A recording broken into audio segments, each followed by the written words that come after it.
Paving the Way podcast. Welcome to 5 Minute Mondays with your host, Medusa. Come listen to some fascinating stories, affirmations, wisdom, and even a few interviews of people that have paved the way and are paving the way in their journey of success. Listen to their timeline of adversities from traumas to triumph, and also listen to some guidance of life and even a few workshops of living your best life, digging deep and understanding the science of happiness, learning how to bounce back, the art of being present, 7 reasons to be mindful, the power of gratitude, and so much more. Paving the Way podcast with your host, Medusa.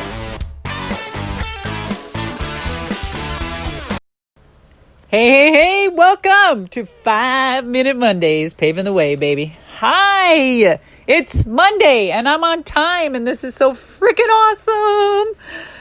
Oh, let me tell you, just loving my last 7 months of quarantine. Now, yes, it's been eventful in a very crazy, cloudy way, but so productive for myself. I don't know why I thrive in chaos, but I do. I have done some amazing things, got to work on some great projects, and commit myself and be accountable for more things than I normally would on a very busy day, and just, not that I found excuses, but life got in the way. So I'm very happy and blessed. Things are moving along and ready to kick ass, and exciting. So, with that being said, how do I keep so excited through these times? That has got to be the 100th millionth question ever. And it isn't a secret that I am a happy person, but I have found that that is my strength, and being happy is so powerful. And when I'm sad and I'm crying or I'm having a bad day, I find strength in that. And I get up and I brush myself off and I'm like, oh my gosh, it ain't going to get better just sitting here sucking up your sorrow, Debbie. Yes, Deborah, that's my real name. So I need to change shit. And I do. And it's amazing. So I've got a few things that I want to touch on that has helped me to keep happy. And they're just little wise habits from the power of changing my self-perception to training, like, wanting to stay fit, learning about hyperbaric oxygen therapy. Yeah. And knowing my whole life that sleep is the most important for us ever. It's like the best ingredient and drug there is sleep. And I do very little of it. And I know I need more. With a woman or man getting older, shit changes. And I'm not kidding. You don't have to be eating much, but your body's going to get wider if you don't do a lot of things. And sleep, my dears, sleep is so important for losing weight. Sleep loss can affect your hormones, hunger, healthiness of our food choices. And let me tell you, I've gotten up in the middle of the night because my sleep habit is just effed up. And I ate a bowl of cereal. And I tell myself it's okay because it's organic. No, it's not okay. Just because it's organic. What the fuck was I thinking, right? And then, there goes another 3 pounds and whatever. But when it comes to weight loss, diet and exercise are usually thought of as 2 key factors that will achieve results. So, sleep. I cannot tell you. Sleep is an often neglected lifestyle factor that also plays an important role in our life. Light bulb. Yeah. So they say that, the recommended sleep is about a duration for adults, maybe 7 to 9 hours a night. And I get 3 or 4. That's insane. But many people often sleep less than that. And I'm one of them. And some of the researches that I found show that sleeping less than the recommended amount is linked to having greater body fat, increases the risk of obesity, and can influence how easily you lose weight on a calorie-controlled diet. No shit. So if you want to find out what's going on and what's wrong during menopause, no menopause, 20-year-old, 30, 40, 50, 60, check your sleep habits.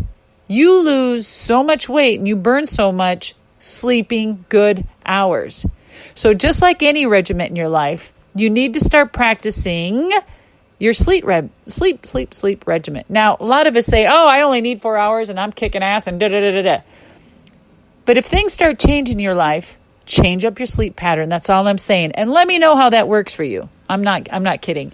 I am trying to sneak in a nap, because if I cannot sleep because of other ailments going on in my life, if it's a fucked up mattress, or I've got pinched nerves, or whatever, or my dog jumps on me and wants to play in the middle of the night, we all got that stuff. Things happening constantly.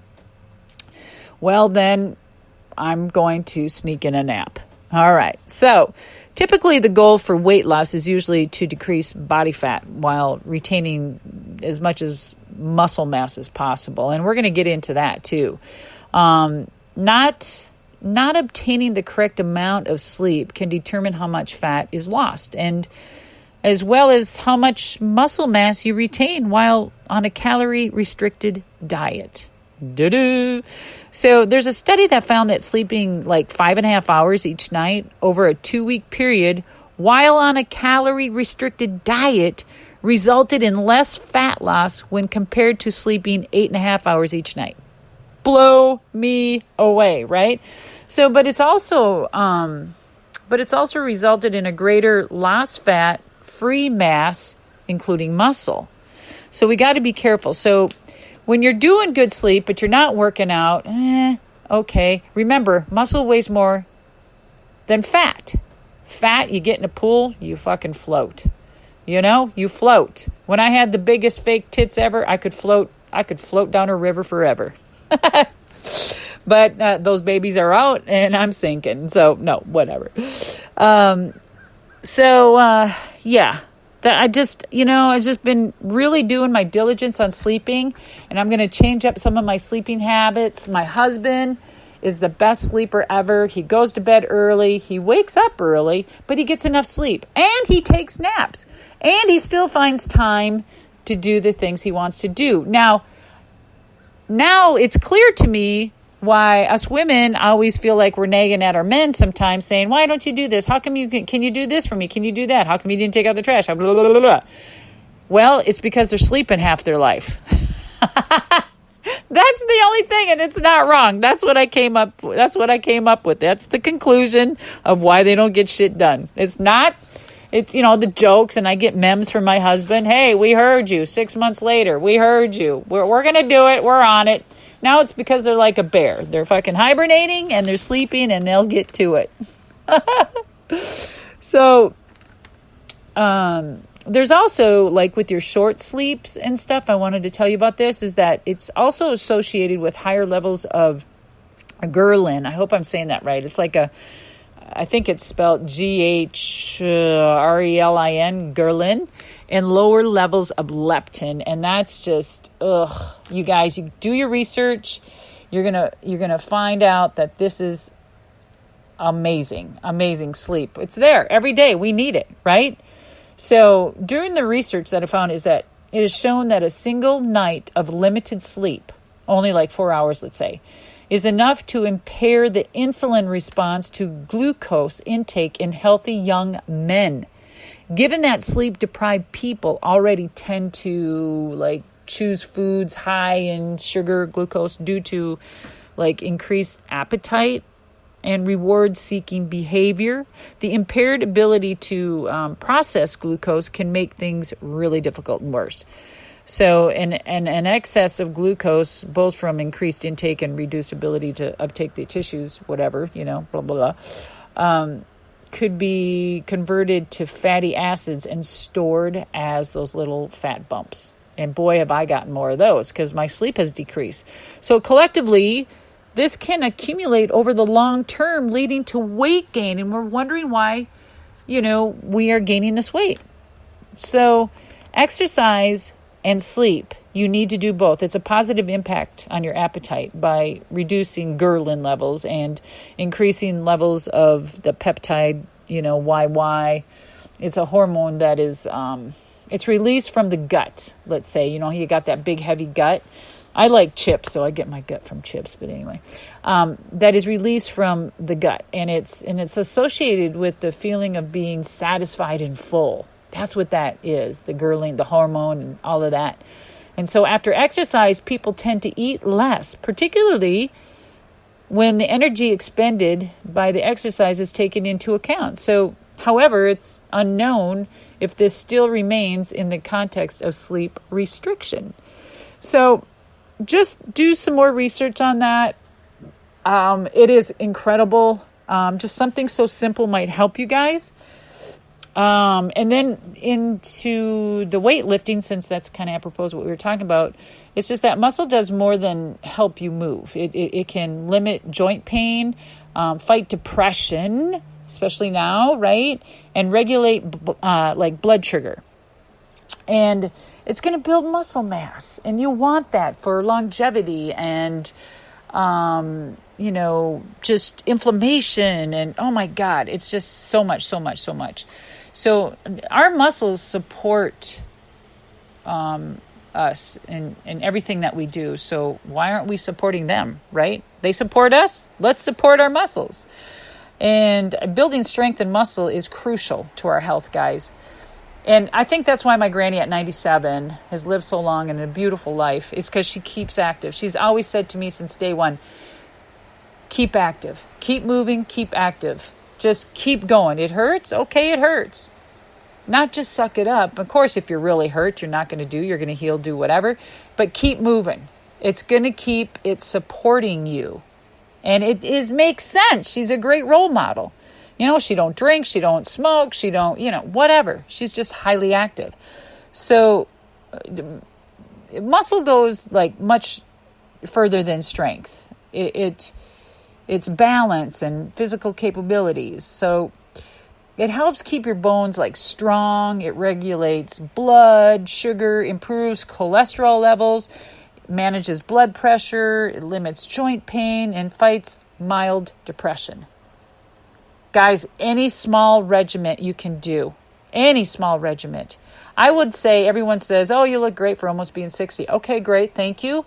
But what it was all great choices in life. And trust me, I have my vices, especially now trying to figure out life as you get older. Once you guys hit 60, oh my God, shit changes from skin elasticity to your eyesight, to your sleeping habits, to your levels of sleeping and blood sugars and cortisol and fucking hormones and right? So I'm just scaling back, not on the things I'd love to do, but going back to what worked, but in less intensity. And it's working, okay? But I still love my vices. So don't forget to live life, but balance it. How's that? Let's see. So what I was saying about all of that stuff is that every one of those things contributes to healthy and independent aging. So even if we have a decent amount of muscle and are having a pretty easy time moving through life right now, it might not always be that way. And I'm going to tell you, it's not. Invincible, crashing monster trucks, doing backflips, thinking I'm fucking, all of this. So let me tell you, I don't care what anyone says, and the doctors will tell you the shit will catch up to you. Period. Being a pro wrestler, it will catch up to you.